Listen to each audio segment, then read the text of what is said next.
What's up, muscle car people? This is Bring It Muscle Cars, and I'm Matt. Today, we're talking about one of the 5 first mods that you should do if you buy an SN95 Mustang.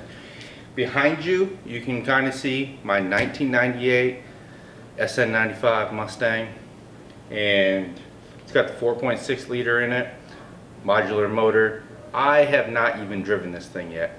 We just got it started. I bought it with no keys. If you don't know the background, I bought it with no keys. Ended up having to take it to the dealership because it was missing a control modular. And then also the fuel pump wasn't working, so we replaced the fuel pump, the whole fuel pump assembly. We replaced that. Jared actually handled that, and then the car fired right up, which is great. So today, one of the top first mods, essential things you need to do to your Mustang. Pretty much every Mustang, the SN95s, New Edge, which is also an SN95, the S197s, the S550s, not so much, but the rest of them, it's really important because these were $300, and if you're just starting out, you don't have much money, $300 is still a lot of money. Still a lot of money to me. If you want to buy a name brand set, they can range anywhere from $1,200 to $3,000. Airbags are even more expensive. So let's take a look at how the packaging came.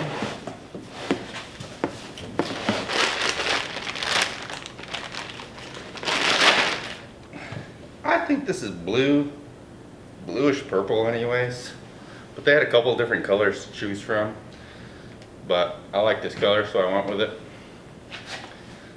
They don't look bad. I mean, do they look great? No. Are the welds even?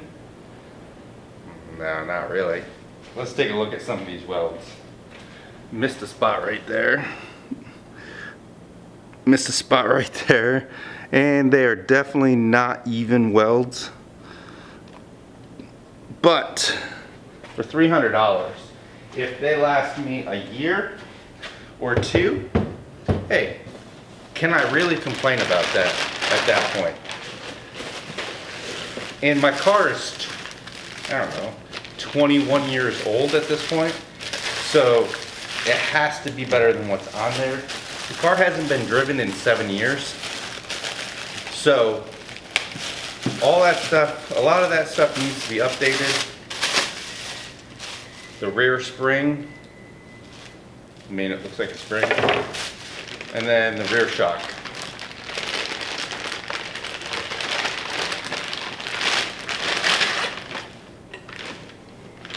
This shock doesn't look good.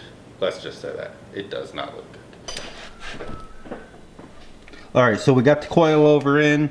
Everything is tightened back up. You can see that there's no spring. We took the spring out. And then we got the bolts all in. We're not sure how to adjust the camber and all that stuff. What we're going to do is we're going to take it to a real shop and then have him adjust it from there. And we got to like power wash this too. But we'll get to that. So alright. So that's the front. Here's the top of the front. There's the top. You can see that there's multiple ways to adjust it. Alright, now we're going to start on the back. Let's get to it. Holy crap. So, wow. I already vacuumed out a lot of rat's nests and stuff out of the engine bay. It still smokes a little by the firewall. There's stuff we can't get to. The trunk's real bad. There's a seat over there that smells like a cat died on it. I'm pretty sure somewhere in here is the remains of the cat. Something. Wow. This is, I'm pretty sure it's a rat's nest. That's pretty big. There's all kinds of leaves and stuff in the trunk. Oh, wait, hold on. And it has an extremely pervasive smell of urine. Grab the flashlight from there.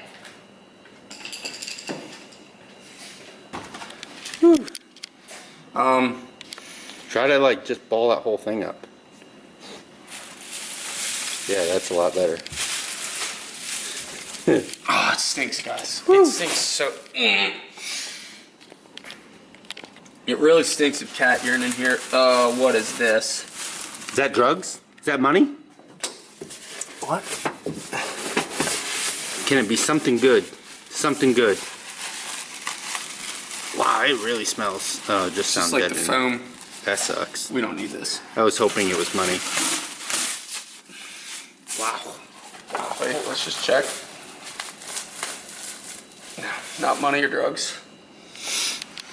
But it's actually like, it stinks, but it's actually pretty clean in here. It's not rusty. Now, I've seen Way worse. on nicer cars, that's about it, but that's not like through anything. Alright, let's get to the brakes. It stinks in here. Back the back end up and support the rear end. And then really step 2 is to undo the bolts. You can see the shock mounts right there. You're gonna have to, if you do not have your interior removed out of your trunk, you will have to do that. Mine smelled like cat piss, so we definitely had to do that, and we had to throw it out. So that's what it's gonna look like. This side is already done, already did it. So let's get this side done and go from there. We have the rear end jacked up. We got jack stands underneath it. And now we're gonna take the bottom bolts, well, bottom bolt out of the shock. So the one side, you're gonna want a 15mm wrench and then an 18mm socket. Hopefully hooked up to what we like to call the blue brute.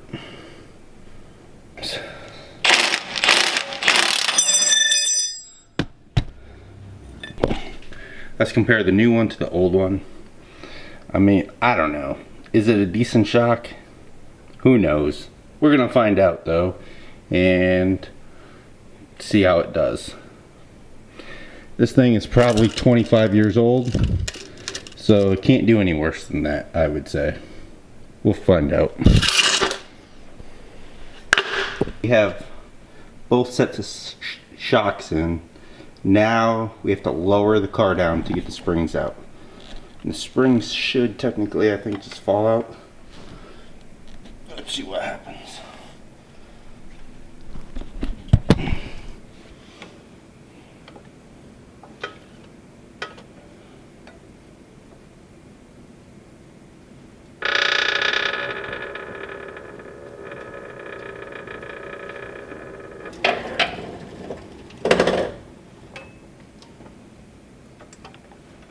And now here's a side-by-side comparison of the stock coil on the left and the new coil on the right.